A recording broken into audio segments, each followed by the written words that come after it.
UV visible পড়বো, IR পড়বো। এটা নিয়ে যেই যেই ধরনের কোশ্চেন আছে ওগুলো নিয়ে হচ্ছে আমরা আলোচনা করবো। তো তার আগে আমরা একটু এখানে দেখি কি অবস্থা এই যে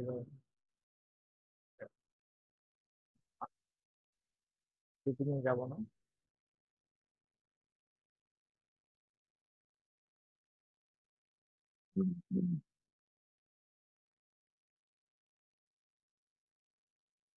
আহ ঠিক আছে, তাহলে আজকে শুরু করি, হ্যাঁ।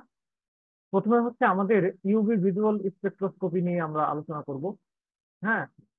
তো আচ্ছা, আমার তো শোনা যাচ্ছে কথা ভালোভাবে, তাই না? একটু রেসপন্স করি, হ্যাঁ। জি ভাই, ক্লিয়ার। ওকে। তাহলে আমরা ইউভি ভিজিবল স্পেকট্রোস্কোপি নিয়ে আজকে আলোচনা করব। তো এখানে ছিল কি যে ইউভি ভিজিবলে আমরা জানি যে ইউভি ভিজিবলকে আবার ইলেকট্রনিক স্পেকট্রোস্কোপি কিন্তু বলা হয়, ঠিক আছে। এবং এখানে কি হয় যে এই প্রসেসে আমাদের হচ্ছে যে ইলেকট্রনিক ট্রানজিশন হয়, ট্রানজিশন হয়ে দেখা গেছে ইলেকট্রন লোয়ার এনার্জি স্টেট থেকে হায়ার এনার্জি স্টেটে যায়। তো এখন কখন যাবে? যখন আমি ইউভি অথবা ভিজিবল রেঞ্জের যে লাইট ওটা পাস করব। কোশ্চেন হচ্ছে এই রেঞ্জটা কত। নর্মালি এটা হচ্ছে কি এখানে হচ্ছে যে 200 ন্যানোমিটার থেকে 800 ন্যানোমিটার পর্যন্ত, তাই না? তো এই 200 ন্যানোমিটার থেকে 800 ন্যানোমিটার পর্যন্ত যে রেঞ্জটা থাকে, এই রেঞ্জে হচ্ছে আমরা আলট্রা ভায়োলেট, যেটা ইউভি এবং ভিজিবল, এই দুইটা কাজ করে।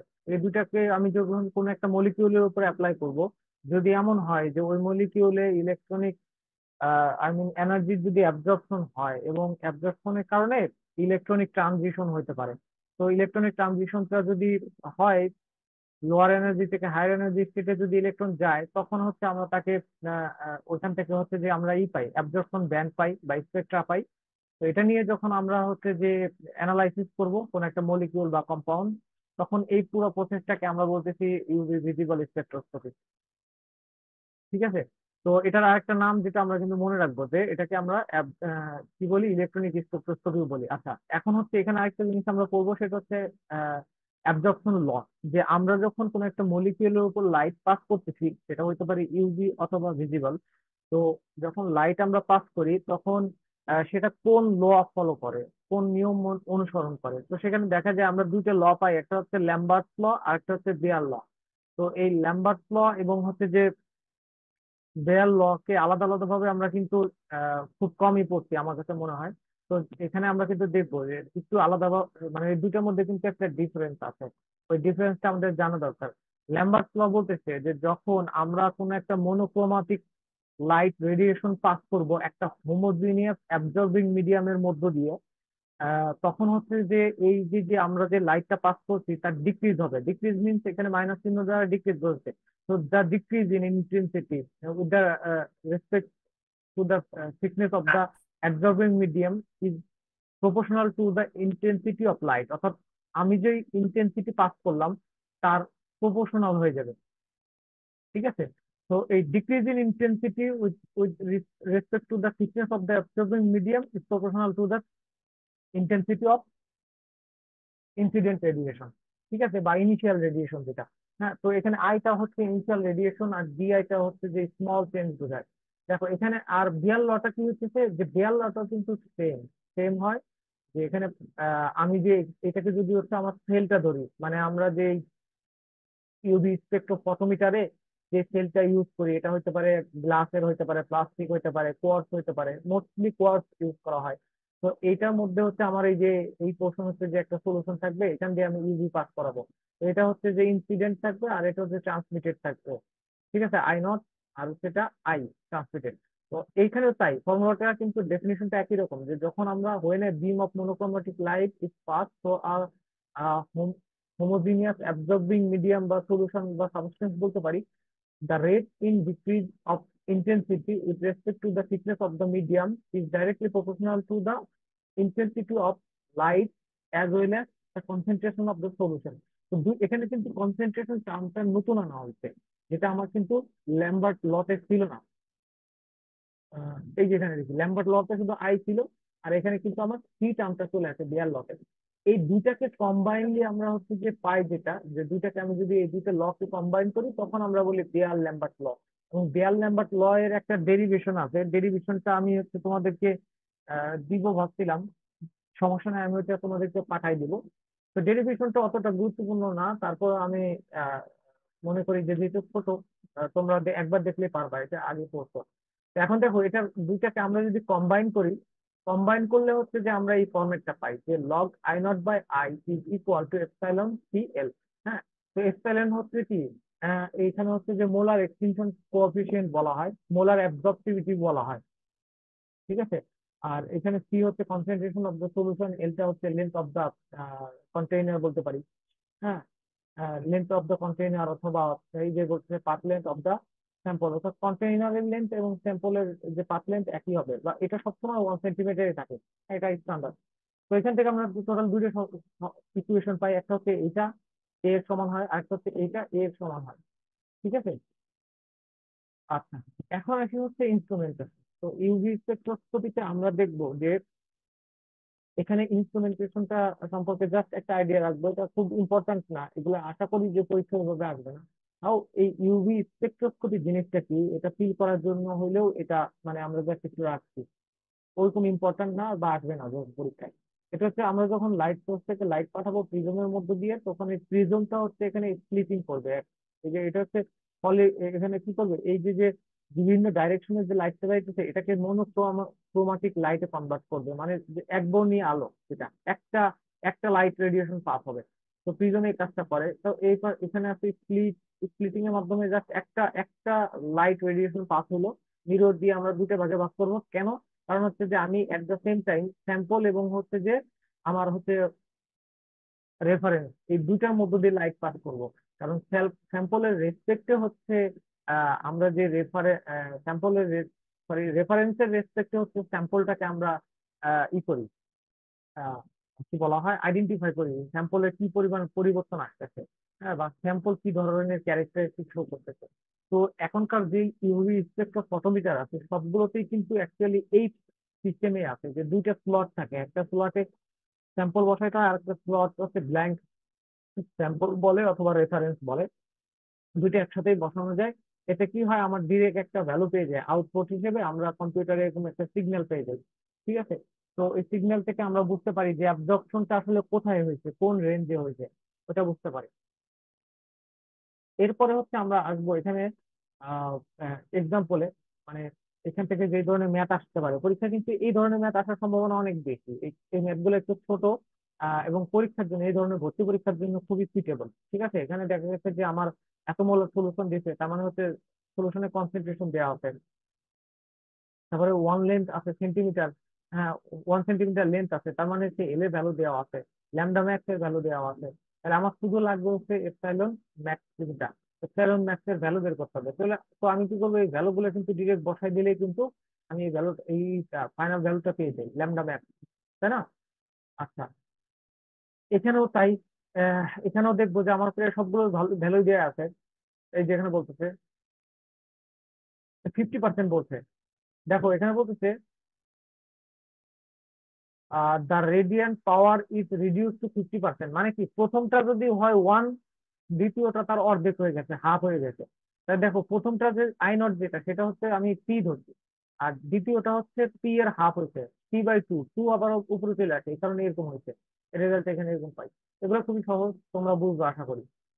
আচ্ছা, এরপরে আসি হচ্ছে যে ফর্মেশন অফ অ্যাবজর্পশন ব্যান্ড। আচ্ছা, ব্যান্ড কি, ব্যান্ড হচ্ছে কিন্তু বিভিন্ন স্পেকট্রা লাইন যখন কালেকটিভলি থাকে, অনেকগুলো স্পেকট্রা লাইন কালেকটিভলি থাকলে তাকে আমরা একটা ব্যান্ড বলি। ঠিক আছে। তো এই এখান থেকে আমরা এনার্জি কার্ভ কমে পাই যে আমরা যখন ইউভি ভিজিবল রেডিয়েশন পাস করি কোন একটা মলিকিউলের উপরে, সেটা যদি হয় একটা ডায়াটমিক মলিকিউল, একটা ডায়াটমিক মলিকিউলের ক্ষেত্রে আমরা দেখি যেমন হতে পারে সাপোজ ওয়াটার হতে পারে, আহ আহ, সেটা হতে পারে কি আর কি হতে পারে, কার্বন ডাই অক্সাইড হতে পারে। তো আমরা যদি ডায়াটমিক মলিকিউলের ক্ষেত্রে দেই, তো দেখা যায় ওদের ক্ষেত্রে যে ওদের ভাইব্রেশনাল লেভেল এবং রোটেশনাল লেভেল বলে দুইটা টার্ম চলে আসে। ঠিক আছে। তো এই ক্ষেত্রে যেটা হয় যে ভাইব্রেশনাল লেভেল বলতে কি বোঝাইতেছে, যে ইলেকট্রন গুলো ইনিশিয়ালি যে ভাইব্রেশনাল লেভেলে ছিল, আমি যখন লাইট পাস করলাম বা এনার্জি পাস করলাম, তখন এরা কিন্তু এনার্জি গেইন করে, গেইন করলে ওদের অবভিয়াসলি ভাইব্রেশন আগের থেকে বেড়ে যায়। ভাইব্রেশন বাড়লে ওই ভাইব্রেশনের যে এনার্জি লেভেলটা উপরের দিকে এনার্জি বোঝাচ্ছে, এই যে E1 E2, তো ওদের স্বাভাবিকভাবে এনার্জি লেভেল বেড়ে যায়, এনার্জি লেভেল বাড়লে ভাইব্রেশনও বাড়বে। ঠিক আছে। এর জন্য দেখা গেছে যে একটা স্তর থেকে আরেকটা ভাইব্রেশনাল স্তর কিন্তু একজন আরেকজনের উপর আবার সুপার ইম্পোজ করে। একজন আরো একজনের উপর বসে বসে পড়ে। ঠিক আছে। তো এই এই লেভেল গুলো খুব কাছাকাছি থাকে। আবার আমি যদি বলি রোটেশনাল লেভেলও হয় বা রোটেশনও দেখা যায় ওখানে। তো ওই রোটেশনাল লেভেল গুলো আরো বেশি কাছাকাছি থাকে, যে খুবই কাছাকাছি, যাদেরকে সেপারেটলি পাওয়া যায় না বললেই চলে।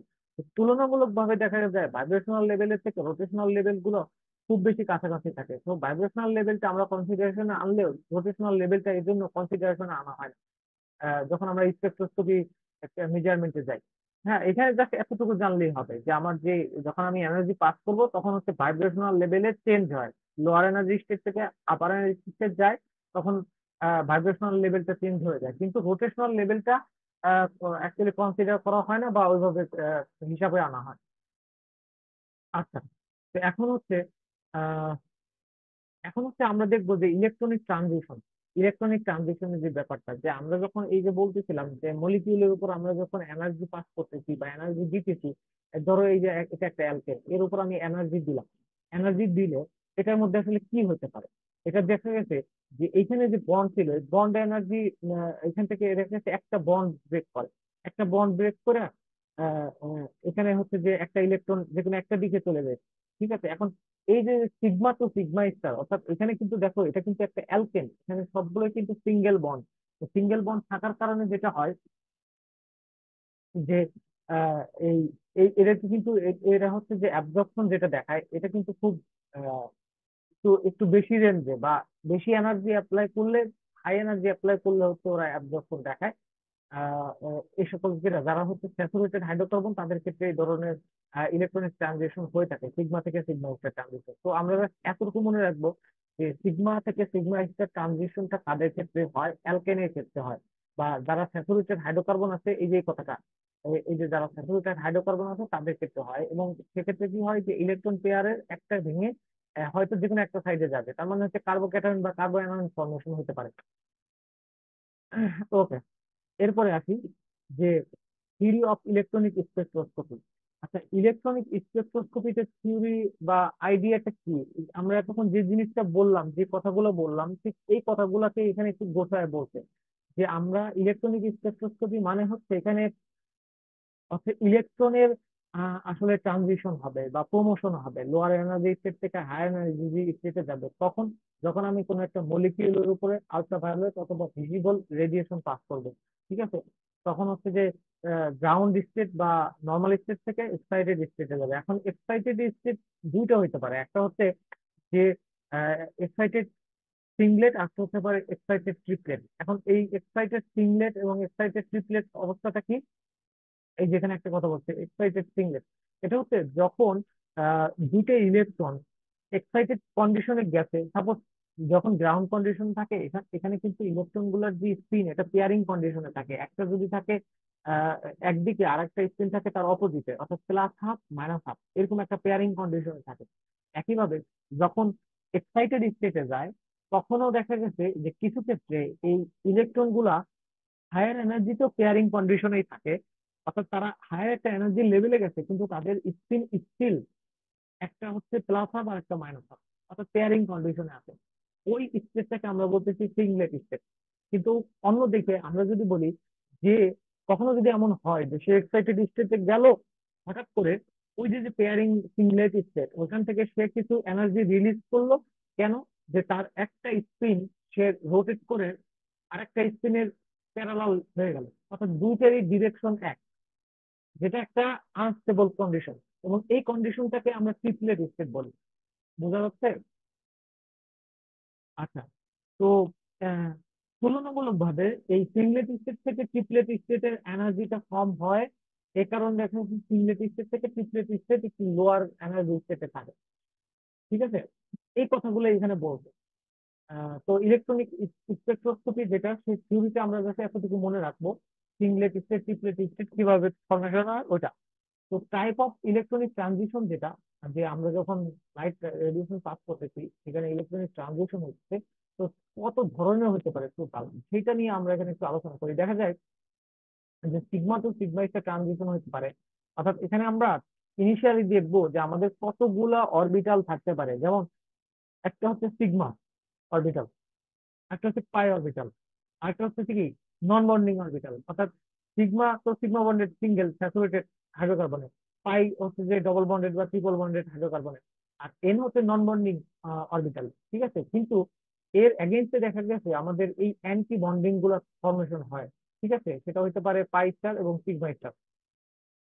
তো এখানে ট্রানজিশন সম্ভাব্য যেগুলো হতে পারে, একটা সিগমা থেকে সিগমা স্টার, অর্থাৎ এই নিচ থেকে একদম উপর পর্যন্ত ইলেকট্রনিক ট্রানজিশন হতে পারে। আর একটা হচ্ছে পাই থেকে পাই স্টার হতে পারে। আর একটা হচ্ছে নন বন্ডিং থেকে সিগমা স্টার হতে পারে। আর একটা নন বন্ডিং থেকে পাই স্টার। তো এখন কোনটা কোন ক্ষেত্রে হবে সেটার একটা সিকোয়েন্স আমরা দেওয়ার চেষ্টা করছি। সিকোয়েন্সটা হচ্ছে এটা। আচ্ছা, সিকোয়েন্সটা এখানে, এই যে এখানে দেখা যাচ্ছে যে সিগমা থেকে সিগমা স্টার যে ট্রানজিশনটা, অর্থাৎ দেখবো আমরা কিন্তু এখানে দেখতে পারি, এখানে যদি একটু খেয়াল করি, আহ সিগমা থেকে সিগমা স্টার, অবশ্যই এখানেও ছিল, এখানেও ছিল, যে এই যে সিগমা অরবিটাল আর এটা সিগমা স্টার, এটার ডিস্টেন্সটা অনেক বেশি, এনার্জি লেভেল অনেক হাই। তো এখান থেকে এখানে যাইতে এনার্জিটা অনেক বেশি লাগে, এজন্য এই জায়গায় রিকোয়ার্ড এনার্জি বেশি। তার মানে হচ্ছে এখানে যে অ্যাবজর্পশন হবে সেটা লোয়ার ওয়েভ লেন্থে হবে। এখন আমরা এই জিনিসটা অবশ্যই জানি, E is equal to H nu, এই ফর্মুলা গুলো তো জানি আমরা নাকি, এই রেসপন্স করো।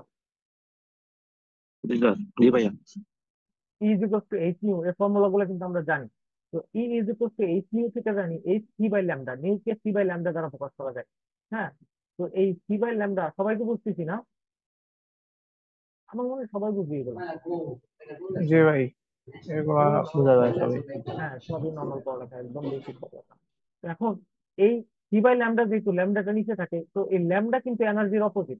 এ কারণে দেখা গেছে অপোজিট মানে হচ্ছে যে আহ একটা হচ্ছে প্রপোর্শনাল হয় আর একটা কি ব্যস্তানুপাতিক হয়, তাই না? ইনভার্সলি প্রপোর্শনাল হয়। তো ইনভার্সলি প্রপোর্শনাল হইলে তার মানে কি এনার্জি যেখানে বেশি লাগবে ওয়েভলেট যেখানে কম। তার মানে এই সিগমা থেকে সিগমা স্টার ট্রানজিশনের ক্ষেত্রে এনার্জি বেশি লাগে, অর্থাৎ এখানে অ্যাবজর্পশন হবে লোয়ার ওয়েভলেন্থে। একইভাবে এরপরে দ্বিতীয় অবস্থানে আছে এনার্জির দিক থেকে এন থেকে সিগমা স্টার, অর্থাৎ নন বন্ডিং থেকে যদি কোনো ইলেকট্রন সিগমা স্টারে যাইতে চায় তাহলে দ্বিতীয় সর্বোচ্চ এনার্জি লাগবে। তো এখানে আবার ওয়েভলেন্থ হবে কি দ্বিতীয় সর্বনিম্ন। আচ্ছা, এইখানে হচ্ছে কি 3 নম্বর আছে পাই টু পাই স্টার ট্রানজিশন, আর লাস্ট একটা হচ্ছে এন থেকে পাই স্টার ট্রানজিশন, এই যে কাছাকাছি যেটা, এটা সব থেকে কম এনার্জি লাগে এই ট্রানজিশনে, এটা সব থেকে কাছাকাছি। ওকে। আচ্ছা, আরেকটা জিনিস এখানে আছে যেটা আমরা হচ্ছে যে এখানে রাখছি, সেটা হচ্ছে আচ্ছা, এই জিনিসটাকে আমরা এখানে দিয়ে দিই। আচ্ছা, এটা এখন হচ্ছে আমরা এখানে দুটো ভাগে ভাগ করি, যেটা কেবলই বলতেছিলাম, high energy transition, low energy transition. High energy কাদের ক্ষেত্রে লাগে? এই যে নন বন্ডিং থেকে সিগমা স্টার যেটা ইন্টেন্স, হ্যাঁ, আর পাই থেকে pi star high energy transition বলতেছি। লো এনার্জি ট্রানজিশন কি? এন থেকে পাই স্টার, অর্থাৎ এই যে এখানে এন থেকে পাই স্টার, এটাকে আমরা লো এনার্জি ট্রানজিশন বলছি। তো আমরা নর্মালি এইভাবে দুটো ভাগে ভাগ করি। আচ্ছা, এরপরে আসি হচ্ছে যে আমাদের এই যে ট্রানজিশন গুলো আছে এটা কি আগে দেখাচ্ছি, সিগমা থেকে ট্রানজিশন। এখন হচ্ছে ট্রানজিশন গুলো কার কার ক্ষেত্রে হয় আমরা দেখাবো, কোন কোন কম্পাউন্ড। এই যে যে আমরা টোটাল এখানে এখানে যে একটা দুইটা তিনটা চারটা ধরনের ট্রানজিশন দেখলাম, এই ট্রানজিশন গুলা কোন কোন কম্পাউন্ড শো করে পার্টিকুলারলি, তাদেরকে চিনবো। কারণ পরীক্ষায় এই ধরনের আসতে পারে যে সিগমা থেকে সিগমা একটা ট্রানজিশন কার ক্ষেত্রে হয়, এটা ভাইভাতেও কোশ্চেন করতে পারে। ঠিক আছে, তো এখানে দেখো সিগমা থেকে সিগমা একটা ট্রানজিশন শুধু আমরা এতটুকু মনে রাখবো যে অ্যালকেন বা স্যাচুরেটেড হাইড্রোকার্বনের ক্ষেত্রে আমরা এই ধরনের ট্রানজিশন দেখে থাকি। আচ্ছা, এরপরে হচ্ছে এন থেকে সিগমা একটা ট্রানজিশন।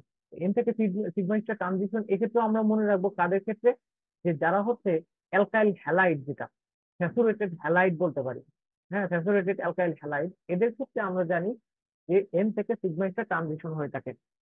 তো আর হচ্ছে যে আচ্ছা, এখানে আরেকটা কথা বলছে যে হাইড্রোজেন বন্ডিং যদি থাকে, দেখো এখানে যদি কোন একটা মলিকিউলের মধ্যে এমন হয় যে যদি হাইড্রোজেন বন্ডিং আছে, তো হাইড্রোজেন বন্ডিং থাকার কারণে নর্মালি ধরো এমনিতে একটা বন্ড আছে, এরপরেও আবার হাইড্রোজেন বন্ড ফর্মেশন হচ্ছে, তখন হচ্ছে যে এই শিফট দা আলট্রাভায়োলেট অ্যাবজর্পশন, অর্থাৎ ইউভি রেঞ্জে যদি অ্যাবজর্পশন হয় তখন শর্টার ওয়েভলেন্থের দিকে চলে যায়। এটা কি বোঝায় আসলে?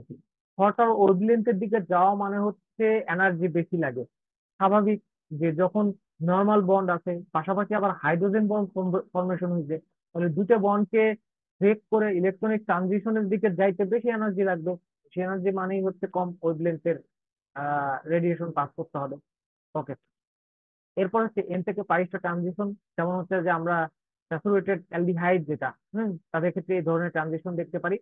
তো এই জিনিসগুলো হচ্ছে মনে রাখবা, এখানে কিছু টিপস আছে, এই টিপস গুলো মনে রাখবা, ঠিক আছে? যে greater the probability of a particular transition greater the value of molar extinction coefficient, অর্থাৎ ট্রানজিশনের প্রবাবিলিটি যত বেশি হবে এই এক্সটিংশন কোএফিসিয়েন্টের ভ্যালুটা কিন্তু তত বেশি হবে। হ্যাঁ, এবং এক্সটিংশন কোএফিসিয়েন্টের ভ্যালুটা যদি বেশি হয় তখন এই শিফট হবে লঙ্গার ওয়েভলেন্থের দিকে। শিফট কি লঙ্গার ওয়েভলেন্থের দিকে হয়? আচ্ছা, যদি ট্রানজিশনের প্রবাবিলিটি বাইরে যায় তার মানে কি সে ইজিলি ট্রানজিশন হইতে চায়, তার মানে অল্প এনার্জি দিলে ট্রানজিশন হয়। এর জন্য যে এক্সটিংশন কোএফিসিয়েন্টের ভ্যালু বেশি হয়, যেহেতু অল্প এনার্জি তার মানে কি হায়ার ওয়েভলেন্থ। আচ্ছা, ঠিক আছে, এই দুটো কথা মিলে আছে, তাই না? এবং এই টিপস গুলো মনে রাখবা, এগুলো আসতে পারে পরীক্ষায়। বা দুটোই কিন্তু, এখানে কিন্তু এমসিকিউ টাইপের শর্ট কোশ্চেন টাইপের আসতে পারে অথবা ভাইভাতে কোশ্চেন করতে পারে। আচ্ছা, ক্রোমোফোর কনসেপ্ট। ক্রোমোফোর সম্পর্কে আমি মনে হয় যে আমার মনে হয় যে সবাই জানি যে ক্রোমোফোর জিনিসটা কি। যে আহ, যে হচ্ছে যে এমন একটা গ্রুপ, হ্যাঁ এমন একটা গ্রুপ যেটাকে আমরা বলি আইসোলেটেড কোভালেন্টলি বন্ডেড গ্রুপ, অর্থাৎ কোন একটা গ্রুপ যেটা হচ্ছে আইসোলেটেড এবং এটা হচ্ছে কোন একটা কম্পাউন্ডের সাথে কোভালেন্টলি বন্ডেড থাকবে। আচ্ছা, এবং এরা হচ্ছে ইউভি বা ভিজিবল রেঞ্জে ক্যারেক্টারিস্টিক অ্যাবজর্পশন শো করবে, ঠিক আছে? তো এদেরকে আমরা বলছি ক্রোমোফোর। ক্রোমোফোর আসলে মানে আমরা যদি সহজ ভাষায় বলি, এরা হচ্ছে আসলে কাইন্ডস অফ রঞ্জক পদার্থ বা কেমিক্যাল বলতে পারি বা গ্রুপ বলতে পারি, যারা আসলে কালারের জন্য দায়ী, কোন একটা কম্পাউন্ডের কালারের জন্য দায়ী যারা, তাদেরকেই বলা হয় ক্রোমোফোর। যেমন হচ্ছে আমি যদি বলি নাইট্রো কম্পাউন্ড, হ্যাঁ নাইট্রো কম্পাউন্ড, এই নাইট্রো কম্পাউন্ডের নাইট্রো গ্রুপটা হচ্ছে ক্রোমোফোর হিসেবে কাজ করে, কারণ সে কালারিং এজেন্ট হিসেবে কাজ করে। এবং এই নাইট্রো কম্পাউন্ড গুলো দেখো ইয়েলো কালারের হয়ে থাকে। তারপরে এখানে অ্যাজোডাইয়ের কথা বলতেছে। হ্যাঁ, অ্যাজোডাই যে দেখা গেছে যে অ্যাজো যদি থাকে, অ্যাজো মানে হচ্ছে নাইট্রোজেন নাইট্রোজেন ডবল বন্ড। তো এই সকল ক্ষেত্রে দেখা যায় যে তাদের ওই অ্যাজোডাইড যে কালার, তার জন্য হচ্ছে এই যে যে এনএন ডাবল বন্ডটা এটা একটা ক্রোমোফোর হিসেবে কাজ করে, ঠিক আছে? তো এখানে আমরা আরো কিছু এক্সাম্পল পাবো সামনে ক্রোমোফোর সম্পর্কে। Absorption and intensity shift. আচ্ছা, এখন এখন হচ্ছে যে আমরা কিন্তু এতক্ষণ পর্যন্ত যেগুলো পড়ছি সেগুলো ছিল হচ্ছে কোনো একটা কম্পাউন্ডের উপর ইউভি অথবা ভিজিবল লাইট আমরা পাস করলাম, তার রেসপেক্টে সে ইলেকট্রনিক ট্রানজিশন দেয়। এবং সেই ট্রানজিশন গুলো কোন কোন লেভেলে হতে পারে, কোন ক্ষেত্রে কার ক্ষেত্রে কোন ধরনের ট্রানজিশন হয়, সিগমা থেকে সিগমা স্টার কার, সিগমা থেকে পাই স্টার কার, এন থেকে পাই স্টার কার, এগুলো শিখলাম।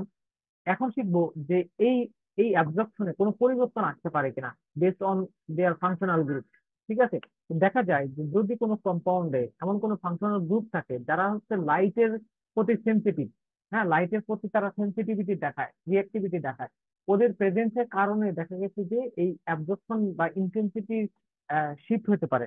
এখন এই যে এক্সটেনশন কোএফিসিয়েন্ট ভ্যালুটা উপরের দিকে দেখানো হয়েছে, আর হচ্ছে ওয়েভলেন্থটা এইদিকে ডান দিকে দেখানো হয়েছে। দেখো, অ্যাবজর্পশন বোঝায় হচ্ছে কি কোন ওয়েভলেন্থে হইতেছে। তো এটা হচ্ছে কি আমার একটা পিক বোঝাইছে, ঠিক আছে? তো যেটা হয় যে এখানে আমরা চার ধরনের ঘটনা দেখতে পারি। একটা হচ্ছে বাথোক্রমিক শিফট বলে, আরেকটা হচ্ছে হিস্টোক্রমিক শিফট বলে, একটা হচ্ছে হাইপোক্রমিক এবং আরেকটা হচ্ছে হাইপারক্রমিক শিফট। তো প্রথমেই আমরা হচ্ছে বাথোক্রমিক শিফটটা দেখবো। এই বাথোক্রমিক শিফটটা হচ্ছে যে যদি আহ কোনো একটা কম্পাউন্ডে এমন একটা গ্রুপ থাকে যার প্রেজেন্সের কারণে আহ ওই অ্যাবজর্পশনটা হচ্ছে লঙ্গার ওয়েভলেন্থের দিকে হয়, ডান দিকে হয়। এই এই গ্রাফের ডান দিকে যদি অ্যাবজর্পশন হয় লঙ্গার ওয়েভলেন্থের দিকে হয়, তাকে বাথোক্রমিক শিফট অথবা রেড শিফটও বলা হয়, ঠিক আছে? আচ্ছা, রেড শিফট বলার কারণ কি হতে পারে এটা বলতে পারবা? বা হায়ার ওয়েভলেন্থ ভিজিবল রেড কালারের দিকে আসে। এক্স্যাক্টলি, এই তো। তার মানে আমাদের ভিজিবল রেঞ্জের হাই, সব থেকে হাই কালারটা হচ্ছে ওয়েভলেন্থের দিক থেকে, সেটা হচ্ছে রেড। রেড এর ওয়েভলেন্থ সব থেকে বেশি, এর জন্য রেড এর দিকে শিফট হচ্ছে রেড শিফট বলে। আবার এখানে আছে কি হিস্টোক্রমিক শিফট আছে। হিস্টোক্রমিক শিফট কি, যে যদি কোনো একটা গ্রুপ থাকে যার প্রেজেন্সে অ্যাবজর্পশন ম্যাক্সিমাটা হচ্ছে যে লোয়ার ওয়েভলেন্থের দিকে চলে আসে, তখন আমরা তাকে হিস্টোক্রমিক শিফট বলি। হ্যাঁ, আর হচ্ছে যে আরেকটা এরকম ঘটনা ঘটতে পারে যে যদি যদি এমন হয় যে কোনো একটা গ্রুপের প্রেজেন্সে আমার যে এই মোলার এক্সটেনশন কোএফিসিয়েন্ট যেটা, হ্যাঁ এই এক্সটেনশন কোএফিসিয়েন্টের ভ্যালুটা যদি ইনক্রিজ করে, তখন আমরা তাকে বলে হচ্ছে হাইপারক্রমিক। আচ্ছা বলেন আমরা ওই হাইপার হয়ে যাচ্ছি না? হাইপার হওয়ার কিছু নাই, বলি না? হাইপার হয়ে যাওয়া মানে কি? মানে নর্মাল স্টেট থেকে অনেক বেশি এক্সাইটেড হয়ে যাওয়া। তো সেটা কার ক্ষেত্রে? এর ক্ষেত্রে, হ্যাঁ, এক্সটিংশন কোএফিসিয়েন্টের জন্য। যে এক্সটিংশন কোএফিসিয়েন্টের ভ্যালু হাই হয়ে যাবে, তার প্রেজেন্সে যদি কোনো একটা গ্রুপ থাকে, তার প্রেজেন্সে যদি এক্সটিংশন কোএফিসিয়েন্টের ভ্যালুটা হাই হয়ে যায়, তখন আমরা হাইপারক্রমিক বলি। আর যদি লো হয়ে যায় তাহলে কি হাইপোক্রমিক বলবো। ঠিক আছে, এটা কি মনে রাখা যাবে?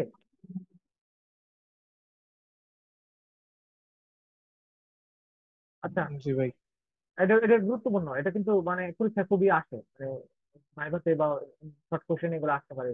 সম্ভাব্য যেগুলো আছে আমি কিন্তু ওগুলাই দিচ্ছি, হ্যাঁ। এবং আমি বলবো যে সবসময় বলবো যে আমি কিন্তু দিচ্ছি একদম মিনিমাম টপিক গুলা, যেগুলা না পড়লে না। হ্যাঁ, আর হচ্ছে যে এর বাইরে কিন্তু আমি কোনো লিমিটেশন দিব না, তবে এগুলো হচ্ছে মোস্ট ইম্পর্টেন্ট সম্ভাব্য যে প্রশ্নগুলা, প্রশ্ন প্যাটার্নটা আমাদের যেভাবে হয় ওইটার উপর বেস করে দেয়া সব থেকে শর্টেস্ট ফর্ম। এর বাইরে তোমরা যত একটু এক্সপ্লেন করতে পারো, তবে হ্যাঁ আমি বলবো এখানে আমরা যেভাবে সাজাইছি বিষয়টা, যত গভীরে গেছি বা যতটুকু গেছি ওইভাবে করবা। আমি কিন্তু এখানে কোনো কিছু খুব ডিপে নেই, কারণ এখানে অত ডিপ থেকে কোনো কিছুই আসবে না। বোঝা গেছে? তো মোটামুটি একটা আইডিয়া, যেমন হচ্ছে যে বিয়ারল্যান্ডার ল অ্যাপ্লাই করে কোনো ম্যাথ সলভ করা, বিষয়টা এরকম। ঠিক আছে, তো এটা তো মিডিয়াম টাইপের ম্যাথ, ছোট, বেশি বড় না, এই টাইপের পড়ালেখা। তো এই জন্য অত গভীরে যাওয়া যাবে না, কারণ হচ্ছে ওইটা টাইম ওয়েস্ট হবে। আচ্ছা দেখি, ক্রোমোফোর এবং তাদের জন্য হচ্ছে কোন ধরনের ট্রানজিশন, এটা একটু মনে রাখার চেষ্টা করবো। ঠিক আছে, এই ডবল বন্ড থাকলে পাই টু পাই, এই যে পাই পাই আছে পাই টু পাই, ঠিক আছে, ট্রিপল বন্ড থাকলে পাই টু পাই ট্রানজিশন হয়, এটা বোঝা যায় যেহেতু পাই অরবিটাল আছে। হ্যাঁ, এখানে আছে যে আবার ডাবল বন্ডে যখন যদি আমার কিটোন হয় বা অ্যালডিহাইড হয় তখন এন টু পাই স্টার, এটা কিন্তু আমরা ওইখানেই পড়ছি। তো আবার মনে রাখতে পারি, আবার এটার ক্ষেত্রে যেহেতু পাই বন্ড আছে তো পাই টু পাই স্টার হইতেই পারে, আবার এন টু পাই স্টার হইতে পারে। তো এটা একটু এক্সেপশনাল, এটা এইভাবে মনে রাখবো। তারপর নাইট্রো থাকলে কি হয়, পাই টু পাই স্টার ট্রানজিশন হয়। এই জিনিসগুলো হচ্ছে যে কাজে লাগবে। ঠিক আছে, তারপর কার্বক্সিলিক অ্যাসিডের ক্ষেত্রে এন টু পাই স্টার, এটা কিন্তু খুবই স্পেসিফিক হয়ে গেছে। তারপর এই যে অ্যাজো, যার কথা বলতেছিলাম, অ্যাজো এর ক্ষেত্রে এন টু পাই স্টার। তারপর হচ্ছে যে এটার ক্ষেত্রে দেখো এন টু পাই স্টার, আচ্ছা এটাই দিচ্ছে। যাই হোক, তাহলে তাহলে আমরা এরপরে আসতে হচ্ছে অক্সোক্রোম। আচ্ছা দেখো, ক্রোমোফোর কনসেপ্টটা এমন ছিল যে যে কিনা কোন একটা কম্পাউন্ডে কালারের জন্য রেসপন্সিবল, তাদেরকে আমি বলতেছি ক্রোমোফোর। একটা গ্রুপ যে কিনা কোন একটা কম্পাউন্ডের সাথে কোভালেন্টলি বন্ডেড এবং তার কালারের জন্য রেসপন্সিবল। কিন্তু অক্সোক্রোম হচ্ছে এমন একটা গ্রুপ যে নিজে কালার দিতে পারে না বা কালার শো করতে পারে না, কিন্তু ওর প্রেজেন্সের কারণে ওর কম্পাউন্ডে কি হয়, কালার কি বলতে পারে, এই যে এখানে বলতেছি যে যা প্রেজেন্সটা কি করে, ব্রিং অ্যাবাউট শিফট, মানে অ্যাবজর্পশন ব্যান্ডের শিফট দেখায়। হ্যাঁ, কোন দিকে দেখাবে? রেড এন্ডের দিকে বা রেড শিফট দেখাবে। তো এদেরকে বলতেছি আমরা ক্রোমোফোর, এবং এটা কিন্তু কালার এনহ্যান্সার হিসেবেও কাজ করে। মানে কালার যারা, কালারের জন্য যারা রেসপন্সিবল তাদের জন্য হচ্ছে এই যে এটা গিভ রাইজ টু অ্যানাদার ক্রোমোফোর। হ্যাঁ, অক্সোক্রোম কি করে, ক্রোমোফোরের ক্যারেক্টারিস্টিকটাকে বাড়ায় দেয়। তো অক্সোক্রোমের এই ডেফিনিশনটা শিখবা, আর হচ্ছে যে কাজটা কি, আর হচ্ছে এই যে কয়েকটা গ্রুপ মনে রাখলে হবে, যে কারা কারা অক্সোক্রোম হতে পারে, ও ও আর এন, হ্যাঁ, এনআর, এনআর টু, আচ্ছা এগুলা হায়ার যে গ্রুপটা আছে। আচ্ছা, এখন হচ্ছে আমরা এখানে আরেকটা এক্সাম্পল রাখছি যে যখন আমার এই যে অ্যামিন একটা গ্রুপ আছে, এই অ্যামিন গ্রুপ থাকলে কি হয়, এখানে কোনটা কোন গ্রুপ হিসেবে কাজ করে। দেখা গেছে অ্যানিলিনের ক্ষেত্রে এখানে এই অ্যামিন যে গ্রুপটা সেটা একটা ক্রোমোফোর হিসেবে কাজ করতেছে। কিন্তু দেখা গেছে অ্যানিলিয়াম আয়ন যেটা, এখানে হচ্ছে যে কোনো লোন পেয়ার ইলেকট্রন না থাকার কারণে আমরা কিন্তু এটা ক্রোমোফোর হিসেবে কাজ করতেছে না। ঠিক আছে, তো এইভাবে হচ্ছে আমরা এক্সাম্পল দিয়ে একটা এক্সাম্পল মনে রাখলে হবে। এটার ক্ষেত্রে আমরা অ্যাজ এ কম্পাউন্ডের ক্ষেত্রে আমরা এখানে একটা মনে রাখতে পারি যে এই গ্রুপটা এখানে আমার কি করতেছে, অগ্রক্রম হিসেবে কাজ করতেছে, এতটুকু। আচ্ছা, এটা হচ্ছে আমার ইউভি ভিজিবল স্পেকট্রোস্কোপি নিয়ে আমার যতটুকু পড়া দরকার দেখাই দিচ্ছি। এখন হচ্ছে আসি, আচ্ছা টাইম কি শেষ হয়ে যাবে? 45 পর্যন্ত হওয়ার কথা। হ্যাঁ। আচ্ছা দেখি, এখন আসি হচ্ছে যে এখানে আমার একটা নোট আছে আর কি, নোটটা শর্টকাট, এখানে অনেক কিছুই আমি ওখানে দেখাইছি। এখানে জাস্ট হচ্ছে আহ, দেখাবো যে আমি আসলে যখন পরীক্ষা দিই তখন আমি কিভাবে প্রিপারেশন নিয়েছিলাম। জাস্ট আমার একদম র নোট যেটা, আমি আমি ছোট্ট খাতায় লিখি। ঠিক আছে, দেখাই। ইউভি ভিজুয়াল স্পেকট্রোস্কোপি তো হচ্ছে যে এখানে কনসেপ্ট গুলো আমি কিভাবে রাখছি, ক্রোমোফোর কনসেপ্টটা রাখছিলাম, যে functional group that give electronic transition, তাকে আমি ক্রোমোফোর বলতেছি। হ্যাঁ, ইলেকট্রন ট্রানজিশন দিলে এখান থেকে হচ্ছে যে কালার আসবে। এই যে আরেকটা অথবা আমি বলতে পারি যে কালার বিয়ারিং ফাংশনাল গ্রুপকে আমরা বলতে পারি ক্রোমোফোর বলতে পারি। তার বৈশিষ্ট্য কি কি?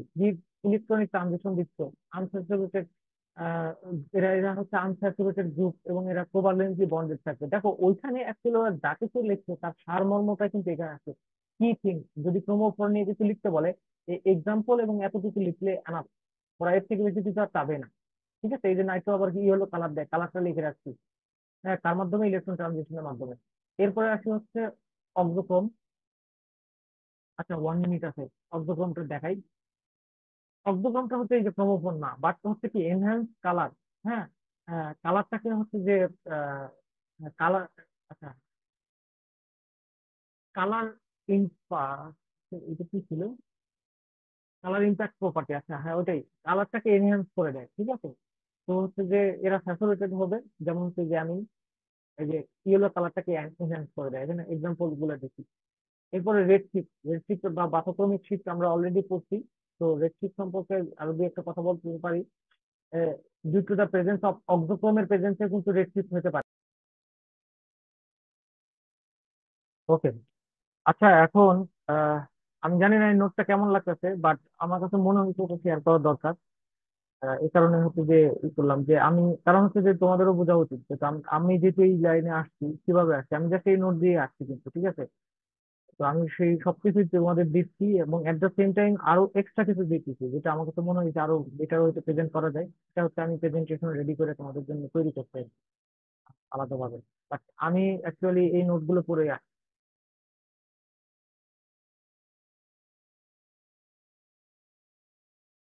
হ্যাঁ, তুমি নোট গুলো শেয়ার করে উপকার হবে। হ্যাঁ, আমি এগুলো সবই প্রোভাইড করবো, সমস্যা নাই। আচ্ছা দেখি, এখানে রেড শিফটের কথা বলতেছিলাম লাস্ট, তাই না? আহ রেড শিফট, আচ্ছা রেড শিফটে আমরা বলছি কি, যে আমার অ্যাবজর্পশনটা যখন হচ্ছে যে লঙ্গার ওয়েভলেন্থের দিকে হবে, লঙ্গার ওয়েভলেন্থের দিকে হবে তখন। হ্যাঁ, আচ্ছা, এখন এখানে কি হয়, due to the presence of auxochrome হতে পারে বা ক্রোমোফোরের প্রেজেন্সে হতে পারে, সলভেন্ট চেঞ্জ করলে এই ধরনের ঘটনা ঘটতে পারে। ঠিক আছে, এবং এক্ষেত্রে কি হয়, এন থেকে পাইস্টো ট্রানজিশন হয়। ব্লু শিফট, যেটা ব্লু শিফট বলি যেটা, সেটাকে আমরা কিন্তু হিস্টোক্রমিক শিফট বলি, ওই যে বাম দিকে আর কি। হ্যাঁ, তো shift of absorption or emission line toward shorter wavelength. তো ওখানে কিন্তু জাস্ট ব্লু শিফটটা লেখা ছিল না, হিস্টোক্রমিক ছিল, এটাকে ব্লু শিফট বলা যায়। ঠিক আছে, তো এক্ষেত্রে কি কি কারণে হতে পারে, যেমন ধরো যে ব্লু শিফট হতে পারে টেম্পারেচার রাইজ করলে, প্রেশার রাইজ করলে ব্লু শিফট হতে পারে। আচ্ছা, এখন এটা কি ইন্ডিকেট করে, যে হাই এনার্জি লেভেল ইন্ডিকেট করে, অ্যাসোসিয়েট উইথ কি মোলার, আচ্ছা মলিকুলার ট্রানজিশন।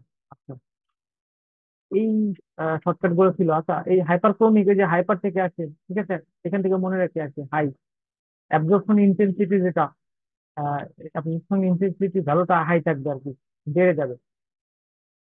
আর এই ধরনের ঘটনাটা, এই অ্যাবজর্পশন ইন্টেন্সিটি যে বেড়ে যাওয়া অথবা কমে যাওয়ার যে বিষয়গুলো, এগুলো কিন্তু ইকুইলিব্রিয়াম থেকে হয়ে থাকে। হ্যাঁ, শিফট ইন ইকুইলিব্রিয়াম, অর্থাৎ ইকুইলিব্রিয়াম যখন শিফট হয়ে যাবে তখন আমরা এই ধরনের ঘটনা দেখতে পাই আর কি। ডিএনএ হতে পারে অথবা আদার নিউক্লিক অ্যাসিড হতে পারে। তো কখন হয়ে যাবে, যে যদি হচ্ছে যে ডিনেচারেশন হয় বা বাইন্ডিং অফ লিগান্ডের সময় এই ধরনের ঘটনা ঘটতে পারে।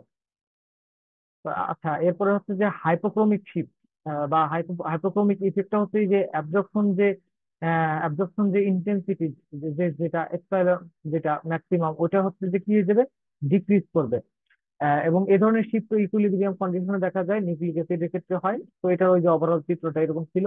আরেকটা ব্যাপার আছে, যে এখানে একটা সিলেকশন রুল আছে, যে এই যে যে ওরা যে এই ধরনের অ্যাবজর্পশনের রেসপেক্টে আমার স্পেক্ট্রাল দেখাইতেছে, এখন এটা কোন রুল ফলো করবে। তো এই সিলেকশন রুলে তোমরা জাস্ট এই জিনিসটা মনে রাখো, যদি বলে যে স্পেকট্রোস্কোপিতে সিলেকশন রুল গুলো কি কি, অ্যাকচুয়ালি এত ডিপে আসবে না সিলেকশন রুলটা। আমি হচ্ছে তখন জানতাম না আসলে সিলেবাস, তো আমি যতটুকু পারছি আর কি তখন কভার করার চেষ্টা করছি। এই সিলেকশন রুল বা লিগ্যান্ড স্পেক্ট্রা এগুলো আসবে না, তারপরেও হচ্ছে যে জাস্ট বলে যাচ্ছি যে এখানে ডেল এস এর ভ্যালুটা জিরো হবে, মানে স্পিন যে চেঞ্জ, স্পিনের যে চেঞ্জ জিরো হবে, এটা একটা শর্ত। আরেকটা হচ্ছে যে অরবিটাল, এই যে অরবিটাল এল দ্বারা অরবিটাল বোঝায়, তো অরবিটাল অ্যাঙ্গুলার মোমেন্টাম, হ্যাঁ এল এর ভ্যালু যেটা অরবিটাল অ্যাঙ্গুলার মোমেন্টামের ভ্যালুটা +-1 হবে, +1 থেকে -1 পর্যন্ত। যে এর ভ্যালুটা 0 থেকে +-1 পর্যন্ত হইলে এই তিনটা রুল যদি ফলো করে, তখন আমরা বলতেছি যে এটা হচ্ছে সিলেকশন রুল কে অনুসরণ করতেছে, এই ধরনের। এরপর হচ্ছে লিগ্যান্ড স্পেকট্রা, এগুলো আমার দরকার নাই আসলে, এগুলো এক্সট্রা ছিল। ফ্লাক্স ট্রান্সফার স্পেকট্রা, এগুলো দরকার নাই। হচ্ছে, দাঁড়াও, তো জয়েন করার কথা।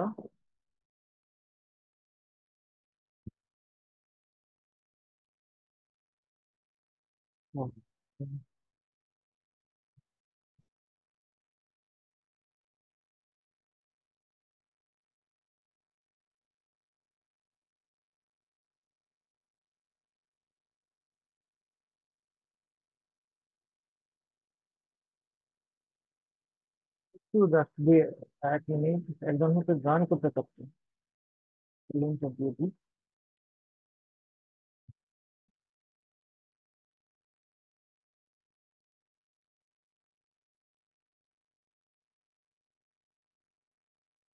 ওকে,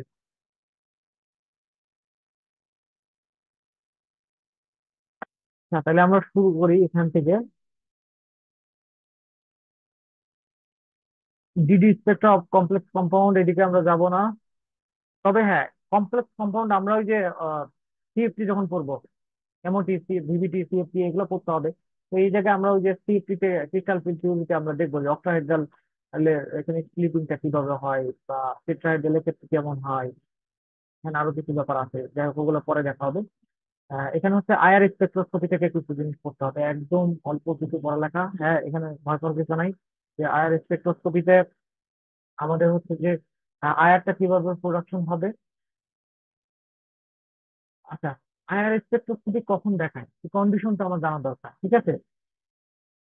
তো কন্ডিশনটা কি, দুটো কন্ডিশন আছে। একটা হচ্ছে ডাইপোল মোমেন্টের চেঞ্জ থাকতে হবে, অর্থাৎ আমি যে কম্পাউন্ডটা নিচ্ছি তার মধ্যে যদি ডাইপোল মোমেন্টের চেঞ্জ আসে, কেবল তারাই হচ্ছে আয়ার অ্যাক্টিভ হবে। আর যদি ডাইপোল মোমেন্টের চেঞ্জ না হয়, তখন হচ্ছে তাদেরকে আমরা আয়ার আয়ার ইনঅ্যাক্টিভ বলবো।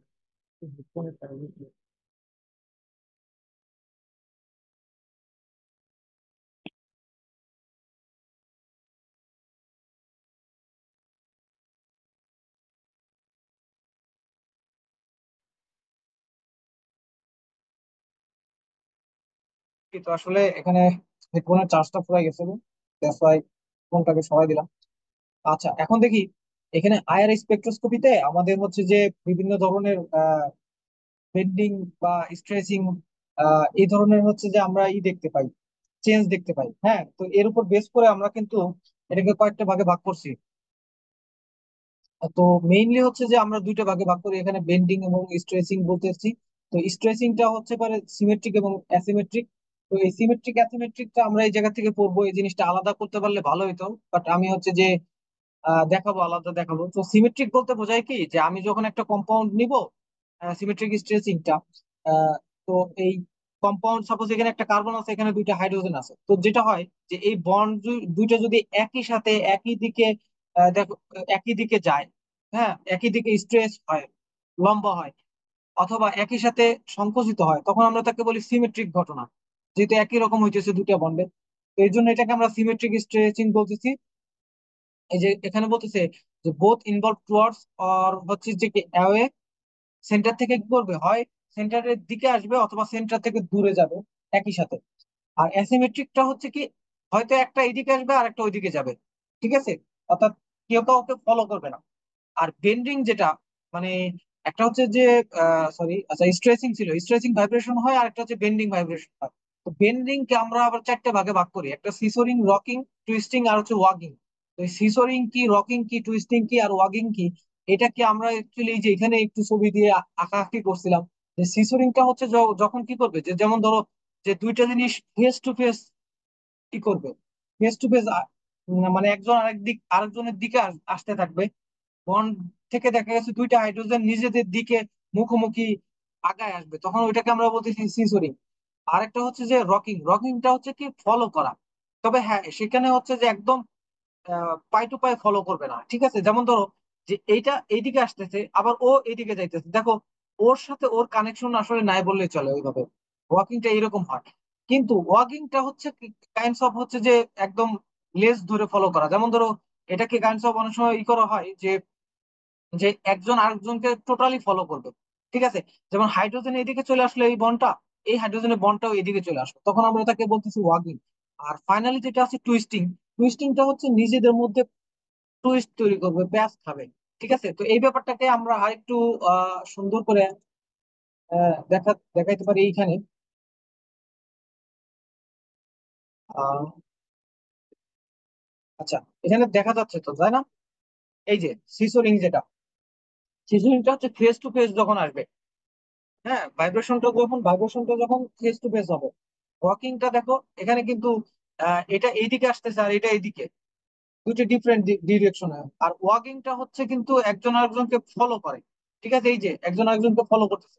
আর টুইস্টিংটা হচ্ছে প্যাচ খাবে, এভাবে প্যাচ খেতে থাকবে। যেমন বিষয়টা হচ্ছে ধরো একটা কুকুর তার লেজে কামড় দেওয়ার জন্য, নিজের লেজে কামড় দেওয়ার জন্য যখন ঘুরে, তখন বিষয়টা কেমন হয়, ওইরকম, ঠিক আছে? আচ্ছা, এইভাবে হচ্ছে আমরা ভাইব্রেশন গুলাকে দুইটা ভাগে ভাগ করছিলাম, একটা হচ্ছে স্ট্রেচিং আর একটা হচ্ছে বেন্ডিং। তো আইআরএ হচ্ছে আমরা এই দুই ধরনের ভাইব্রেশন দেখতে পারি। আহ,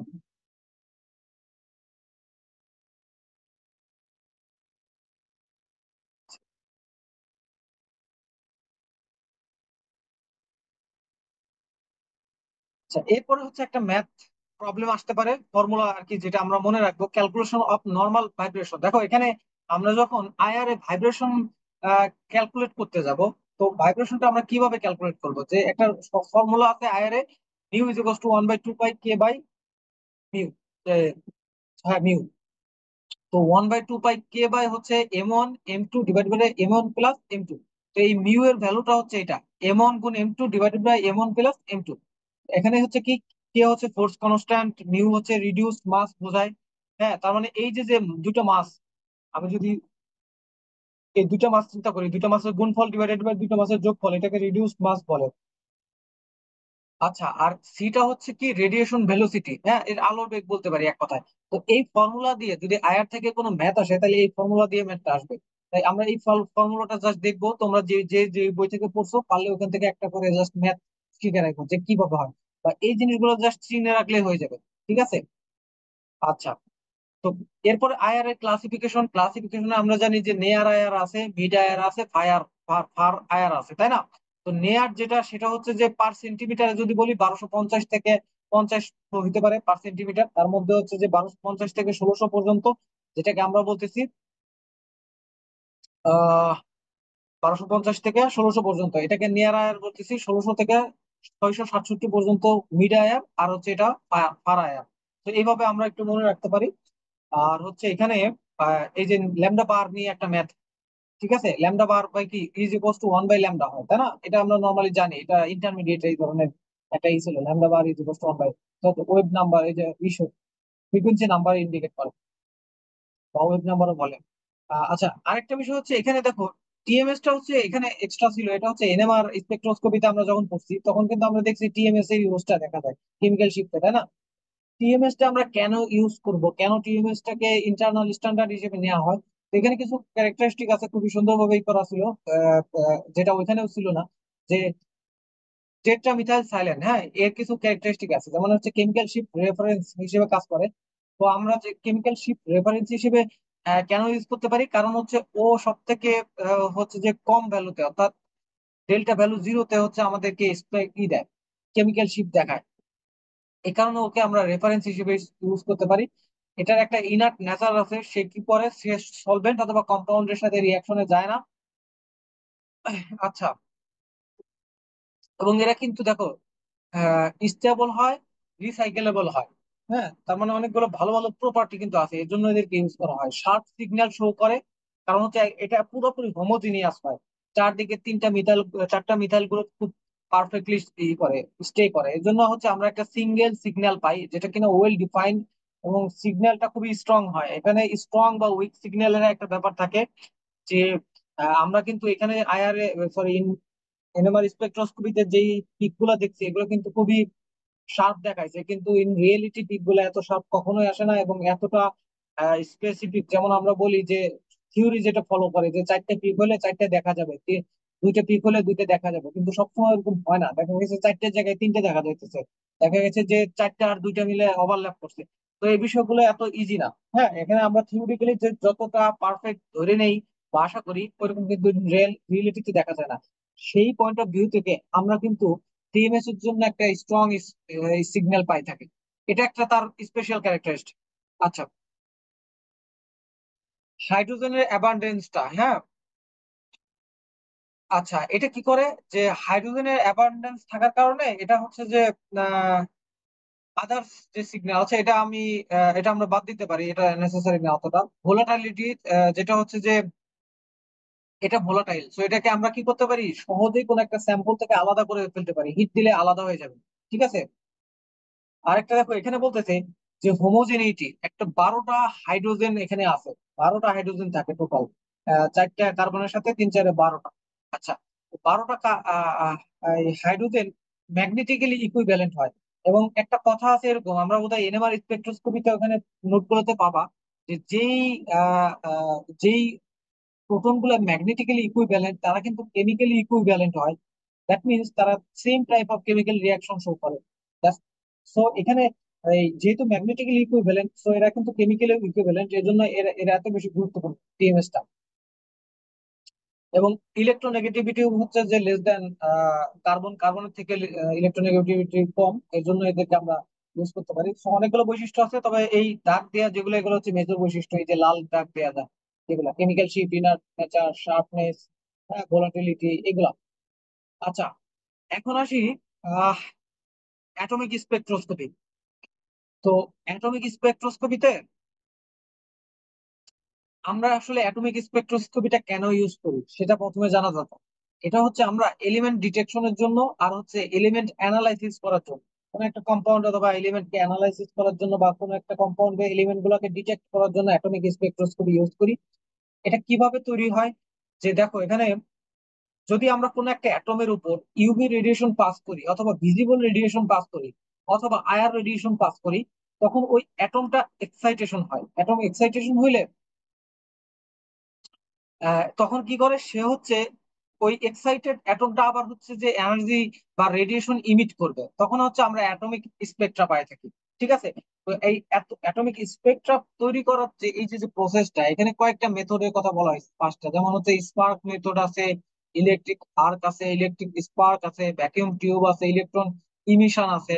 হ্যাঁ, তো এই মেথড গুলোর মধ্যে কি হয় আসলে, এখানে দেখা গেছে যে আমরা যখন এই যে এই রেডিয়েশন গুলো পাস করতেছি এটার উপরে, তখন দেখা গেছে যে লো স্পেকট্রাল টার্ম, অর্থাৎ লোয়ার এনার্জি স্টেট থেকে সে আবার হায়ার এনার্জি স্টেটে চলে যায়, যেটাকে আমরা এখানে লো স্পেকট্রাল টার্ম বলতেছি, আর এটাকে হাই স্পেকট্রাল টার্ম হিসেবে ইন্ডিকেট করা হইতেছে। আচ্ছা, আর হচ্ছে স্পিন অ্যাঙ্গুলার মোমেন্টাম, আচ্ছা এটা দরকার নাই, এটা না বললেও হবে, এগুলো আসবে না। তারপর হচ্ছে অরবিটাল অ্যাঙ্গুলার মোমেন্টাম, এটা দরকার নাই, এটা আসবে না।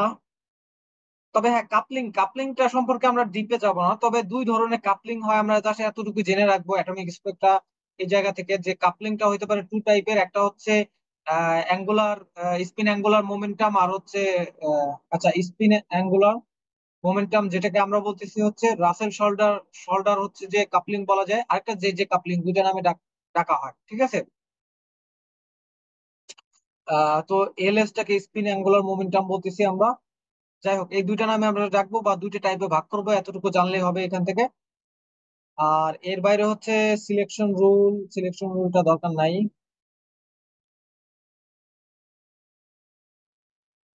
সিংলেট, ডাবলেট এগুলো দরকার নাই।